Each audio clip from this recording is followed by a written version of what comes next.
I've been aware of this for many years, and I read a newspaper a couple of days ago where Beltrones, one of the most influential congressmen in Mexico, was practically saying that it was going to happen. So that's, I don't know if it's going to happen, I'm not completely sure, but if Beltrones is speaking in that way, it looks like it's going to go, like the congressmen say here.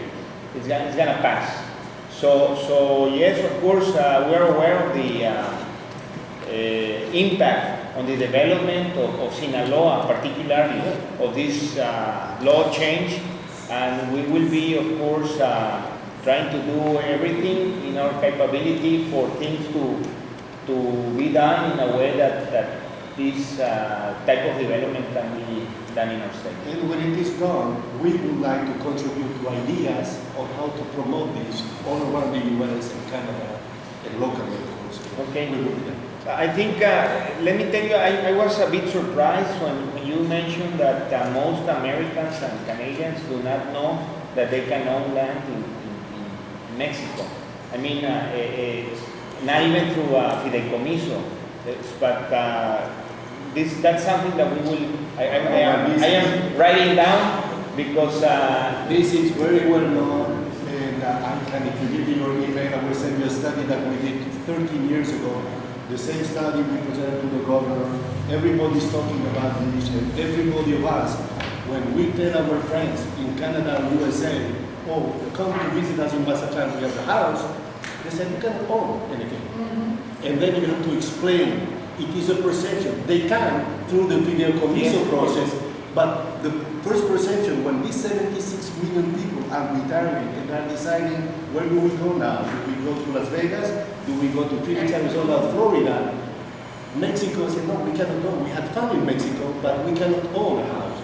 So therefore, and believe me, I mentioned this to many officials in the government. They are aware of that, and if you see at the Beltrones article, they said there is two things that we need to circumvent the fact that some of us, I didn't know that, but some of us, Americans and Canadians, are using other people to have our escritura to prevent paying these $300.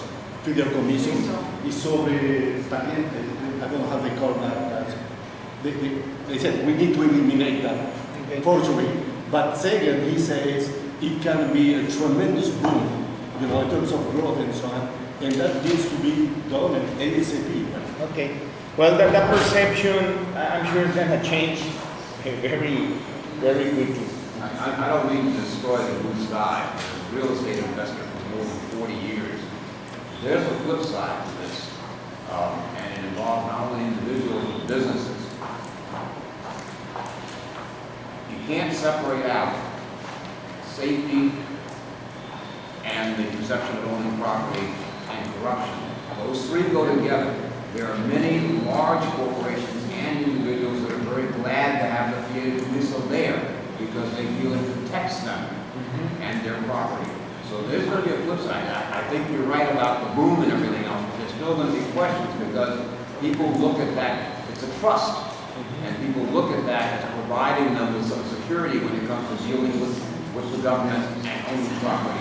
You can always carry it, you can put it about the trust. The issue is that people are not coming because they don't. When did that law change? Didn't that? Being discussed right now. No, but there was something else that passed about the time I got here 7 years ago, where you could.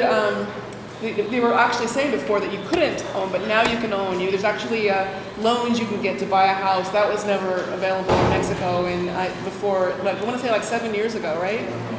Well, we're gonna finish the meeting because some of the people already have to leave. So I think that it was very productive. I think that we have homework to do.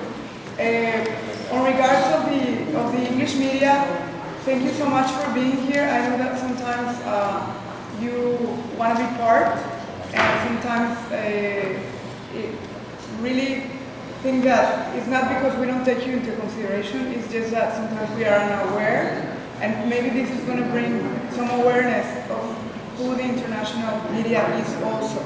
So thank you so much for being here, for you guys. Thank you for a special guest.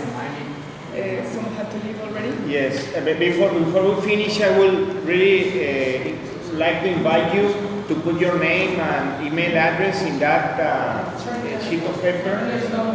Okay, so we'll pass Mireya that in that paper, please, so we can keep in contact with you. Okay. And furthermore, we will, with SIAC, we will be, right now what we have established is a bridge of communication towards your chair. Please take into consideration for the special guests that you may want to be part of one of the committees where we have not only investment and business and investment, but this was a meeting for that. So that you are now capable, we won't have to go back. If you choose to, you already have the knowledge, no? So thank you, and thank you.